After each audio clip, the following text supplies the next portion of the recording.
Bismillahirrahmanirrahim. Assalamualaikum warahmatullahi wabarakatuh. Alhamdulillah, wassalatu wassalamu ala rasulillah. Kembali lagi di channel Ayah Cud. Semoga Allah senantiasa memberikan kesehatan, keselamatan, berkah ilmu, dan senantiasa istiqomah di jalan Allah. Amin, amin, amin, amin ya rabbal alamin. Allahumma amin. Teman-teman, pada kesempatan kali ini saya akan membagikan informasi terkait tentang seleksi CPNS dan P3K tahun 2021, yaitu tentang prosedur chat berubah peserta diawasi kamera komputer. Nah, teman-teman, sebelum kita masuk kepada informasinya, jangan lupa subscribe, like, dan aktifkan tombol loncengnya untuk bisa terus mengikuti channel ini. Oke, teman-teman. Langsung saja kita akan lihat informasinya. Informasi ini dikutip dari jpnn.com. Jakarta, Badan Kepegawaian Negara atau BKN kembali menerbitkan prosedur pelaksanaan seleksi dengan metode komputer asisten tes atau CAT jelang pendaftaran calon aparatur sipil negara atau CASN tahun 2021. PLT Karohumas BKN Paryono menyebutkan peraturan BKN nomor 50 tahun 2019 kini telah diubah menjadi peraturan BKN nomor 2 tahun 2021 tentang prosedur penyelenggaraan seleksi dengan metode CAT BKN tanggal 29 Maret 2021.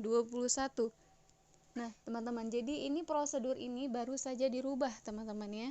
Jadi prosedur seleksi tahun 2019 yang lalu ya, itu ada peraturannya, itu peraturan BKN nomor 50 tahun 2019 ya, dan kini berubah menjadi peraturan BKN nomor 2 tahun 2021. Nah, jadi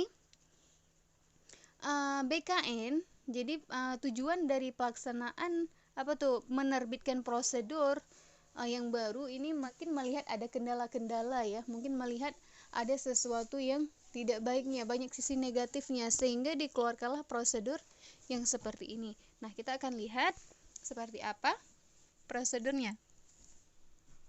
Perubahan prosedur penyelenggaraan seleksi CAT BKN ini dilakukan untuk menyesuaikan perubahan kondisi dan kebutuhan, kata Paryono di Jakarta pada Rabu 21 April 2021. Nah, katanya ini disesuaikan dengan kondisi dan kebutuhan. Makanya prosedurnya ini dirubah. Ya, memang yang dirubah itu nggak besar, namun efeknya juga besar. Perubahan itu antara lain penambahan spesifikasi teknis berupa kamera. Nah, jadi ini yang perubahan itu nggak banyak ya, cuma spesifikasi teknis berupa kamera. Jadi mungkin itu kamera itu bisa memantau ya teman-teman ya, bisa memantau kegiatan kita saat mengisi ataupun saat mengikuti seleksi ataupun saat mengikuti ujian melalui komputer tersebut. Dan sistem operasi minimal yang harus tersedia pada komputer yang digunakan peserta. Jadi komputer yang dimiliki oleh peserta itu tidak bisa digunakan untuk keperluan yang lain. Jadi khusus untuk komputer yang bisa digunakan hanya mengikuti seleksi ya, jelas ya. Kemudian, pemakaian kamera komputer ini bertujuan untuk menghindari joki saat pelaksanaan tes nanti.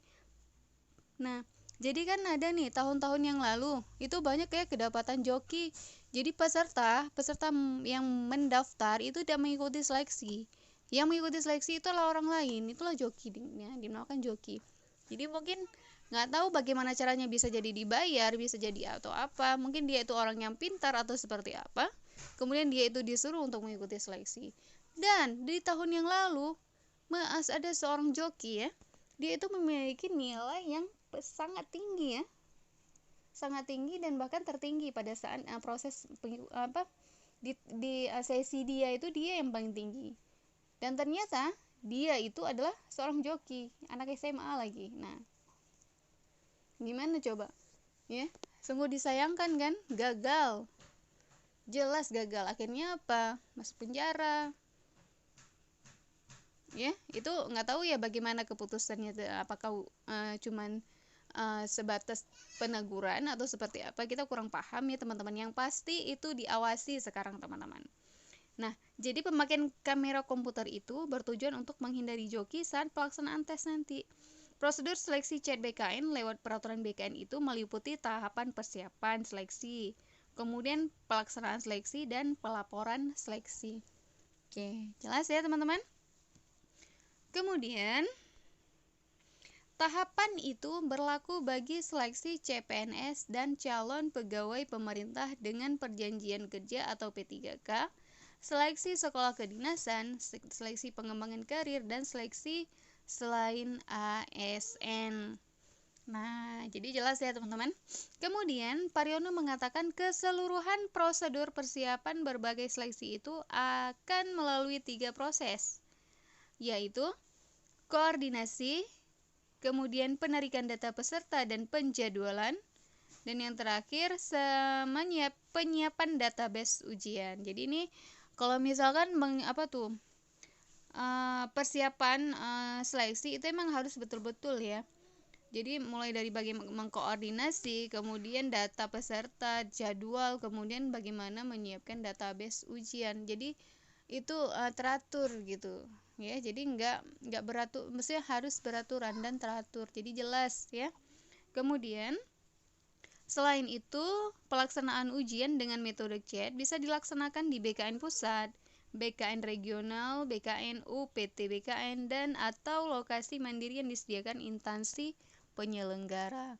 Nah, jadi karena ini sifatnya komputer, itu adalah sifat ujiannya online. Jadi kalau misalkan di tahun ini disediakan, kalau tahun yang lalu itu di semua wilayah, hampir semua wilayah, semua instansi hampir ya teman-teman, itu ada dilaksanakannya itu tempat untuk mengikuti seleksi.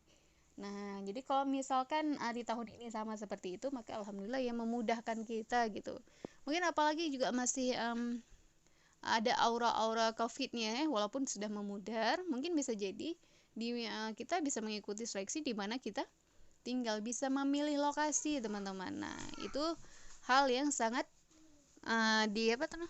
sangat keuntungannya teman-teman.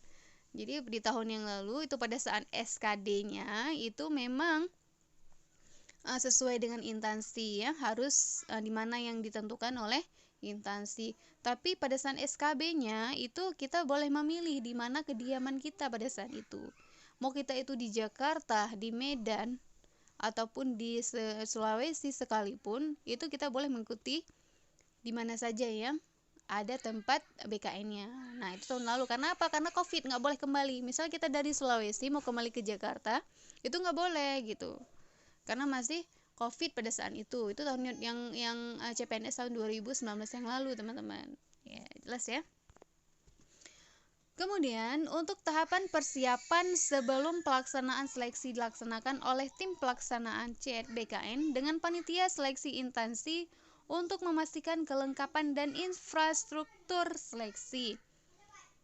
Begitu juga dengan tahapan pelaksanaan, tim pelaksana CET BKN dan panitia seleksi instansi bekerja sama memastikan kelancaran pelaksana proses seleksi, mulai dari registrasi sampai dengan pengiriman dokumen hasil seleksi, ucap Paryono. Terakhir, untuk tahapan pelaporan dilaksanakan melalui sejumlah prosedur yang terdiri atas laporan seleksi CPNS, P3K, dan sekolah kedinasan harus dilakukan oleh tim yang ditunjuk oleh BKN kepada BKN. Tugasnya memastikan dokumen hasil seleksi pada setiap lokasi ujian terinput ke dalam database aplikasi, validasi hasil seleksi, sampai dengan menyusun laporan keseluruhan hasil seleksi. Sementara untuk pelaporan seleksi selain ASN dan seleksi pengembangan karier dilakukan oleh Pusat Pengembangan Sistem Seleksi PPSS atau PPSS BKN. Dalam peraturan BKN nomor 2 tahun 2021 itu, kata Paryono, juga diatur prosedur seleksi terhadap peserta penyandang disabilitas. Nah, jadi itu peraturan baru ya teman-teman ya, yang awalnya itu yang nomor 50 tahun 2019, kemudian diubah menjadi peraturan BKN yang baru itu nomor 2 tahun 2021. Itu semua udah dipersiapkan dengan sebaik-baiknya. Oke teman-teman, jelas ya. Oke, syukran, jazakumullahu khairan katsir. Semoga informasinya bermanfaat bagi kita semua. Apabila ada kesalahan dalam penyampaian informasi, itu semata-mata datangnya dari kesalahan saya, dan apabila ada yang bisa diambil manfaatnya, alhamdulillah, silahkan diambil manfaatnya. Oke teman-teman, ikutin terus channel ini dengan cara subscribe, like, dan aktifkan tombol loncengnya untuk bisa terus mengikuti channel ini. Oke teman-teman, sampai di sini dulu saya akhiri, wabillahi taufiq wal hidayah. Wassalamualaikum warahmatullahi wabarakatuh.